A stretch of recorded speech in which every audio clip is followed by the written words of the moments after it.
पवित्र पणा संक्रांति और ओडिया नववर्ष सह श्री हनुमान जयंती श्रीक्षेत्र में आनंद उल्लासर सह पालित हो जाइछि।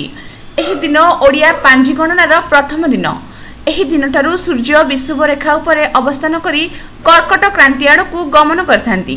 श्रीमंदिर भितरे और बाहर थिबा हनुमान जन्म जयंती और पूजार्चना नीतिकांति सह पालित होइथाय। घरे घरे थिबा वृंदावती चौरा उपरे नड़िया चांच बंधा जाई सिक्का और घड़ी रे पणा भोग करा जाए। छेना क्षीर बेल छतुआ आंब और गुड़ सह मिश्रित होई पणा भोग करा जाए। सेपरी पणा संक्रांति पई श्रीक्षेत्रर जागा आखड़ा बेस चलचंचल थिला। प्रत्युषरु साहिया माने जागा घरे पहुंचुथिले। जागा घरे आराध्य देव महावीर को माजणा करा जाई सिंदूर लागि करा जायथिला। परे स्वतंत्र पणा भोग अर्पण करा जायथिला। पिस्ता बादाम क्षीर चीनी छेना कदली गोलमरीच गुंड कटा आंब सेव एवं महार्द बिरी पिठा पड़ता पणा अति सुस्वादु और पुष्टिकर होता है। बड़ ठारू सान पर्यंत समस्ते जागा घरे कसरत करथिले। हनुमान जयंती अवसर में भाईचारार एक स्वतंत्र परिवेश सृष्टि होता जागा मानकरे। अभिज्ञ गुरु माने घटनास्थल में उपस्थित रही उत्साही मानकु कला कौशल शिखाउथिले। जागा घरे थिबा खेल जगार अनेक माटी कुस्ती अभ्यास करथिले। जुआन माने शरीर चर्चा रे मन देथिले। सामूहिक भावे पारंपरिक समराभ्यास करथिले। जागा घरे थिबा स्वतंत्र माटी रे कुस्ती अभ्यास करथिले। एही माटी को प्रतिदिन हणा जाए। माटी फसफसिया रहे। एहा द्वारा युवकंकर व्यायाम मध्य होई जाए। माटी रे निमपत्र और फगु पड़थाय। एही माटी देहरे बाजिले भलो बोली कुस्तीविद को मत।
मो ना नृसिंह प्रसाद सुविधि वार्ड जार साधारण सभ्य आम नववर्ष यहाँ आम ओडिया नववर्ष यहाँ पणा संक्रांति आम नववर्ष पालन करूँ ओडिया लोक आमर माटी गढ़ा आमर परंपरा आगुरी अच्छी आम ये दिन माटी गढ़िया को आम चाहूँ जय श्री राम वार्ड जगह सभ्य मु आम जगार आज पणा संक्रांति इतने आम सब सांग मैंने मिसिकी आज समस्त एकाठी दिवंकर महावीर जयंती भोग हो महावीर पूजा सरिले खेल जगह आसिक पूजा है। खेल जगह पूजा सरिले सब पिला जोर बार करती जोर बार कर सारे राति बेले आमर गोटे बसिक बैठक है सभ्य मैंने सब बसती आसती भोगराग खाती खुशी बासी जाती आम जगार सेक्रेटरी प्रेसिडेंट को धन्यवाद। नारायण त्रिपाठी नयगढ़ जगह पंचायत समिति कोषाध्यक्ष। आज परंपरा हूँ आज हिंदू धर्म हिसाब नूतन वर्षर अभिनंदन सारा जग ओडिशावासी सारा विश्ववासी।